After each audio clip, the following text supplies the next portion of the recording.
You know this feeling. Lying on your bed, scrolling endlessly, while your mind keeps whispering, you should be studying. You finally sit at your desk, trying to begin, but suddenly everything feels heavy. Your brain goes completely blank. Pressure starts building inside you. Time keeps moving forward, but you don't. And slowly, that stress turns into guilt. It's not because you're lazy. You're waiting for the perfect moment. But that moment never comes. Every day, you stand between two choices: wait or start. Waiting feels comfortable, but it keeps you stuck in the same loop again and again.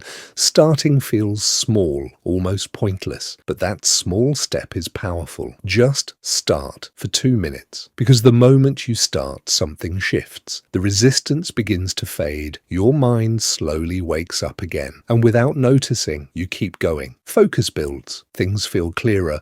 What once felt impossible becomes manageable. This is the habit that changes everything. Not talent, not motivation, just showing up daily, even on your worst days. Because the students who succeed aren't always the smartest. They're the ones who start again and again. So next time you feel stuck, don't wait, just start.